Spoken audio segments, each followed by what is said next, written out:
Every guitar has its own unique character and tonality. Even if I build two guitars with the exact same dimensions, every finished product is going to sound and play different. My name is Schaefer. I'm a luthier, which is a stringed instrument maker.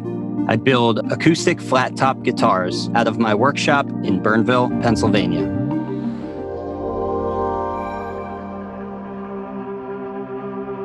When building a flat-top acoustic guitar, I start with the raw lumber. From start to finish, a fairly straightforward guitar would take me 2 to 3 months.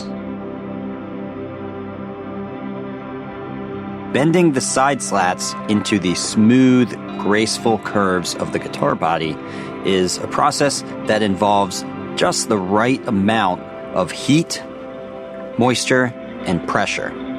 When you get those three things right, you can really feel the wood relax enough to take on its new shape.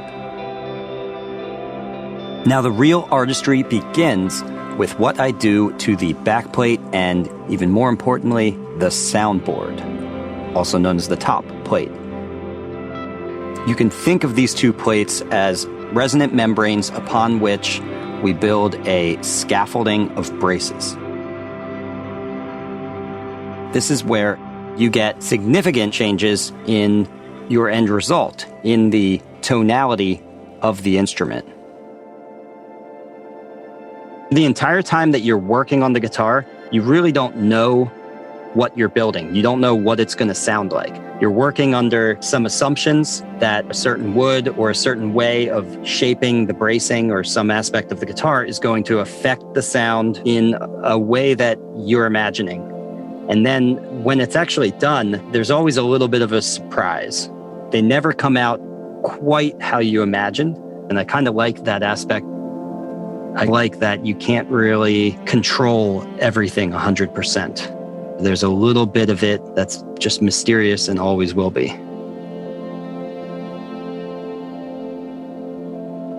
After the brace work is done and the sound box is assembled, I can really focus on the aesthetic embellishments of the instrument. It really is a deeply rewarding process to plan out elements such as these, and then to execute them with precision and get nice, clean lines.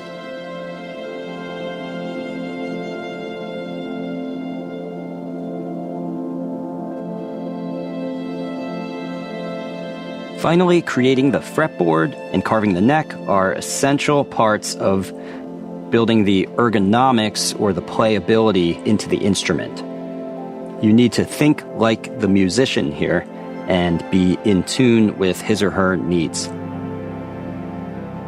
I really enjoy teaching. I have students who come from all kinds of backgrounds, and one thing I notice is, of course, that a lot of people come from a job where they work almost exclusively with their minds and they don't work with their hands at all. So it's really interesting to me to see people then come into this environment and just how happy it can make someone to do something physical. There are certain parts of the process which aren't even fun, but because I think some people are so starved of working with your hands, it's very interesting for me to see the joy even in parts of the process that are tedious.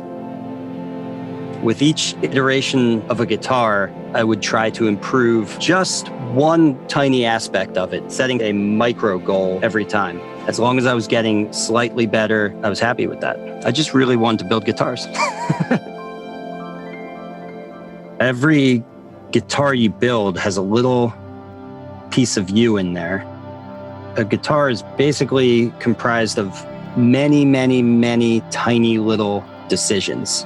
There's so many different parts and there's so many different ways to shape those parts. So in the end, all of that is like an amalgamation of you, which is just kind of cool.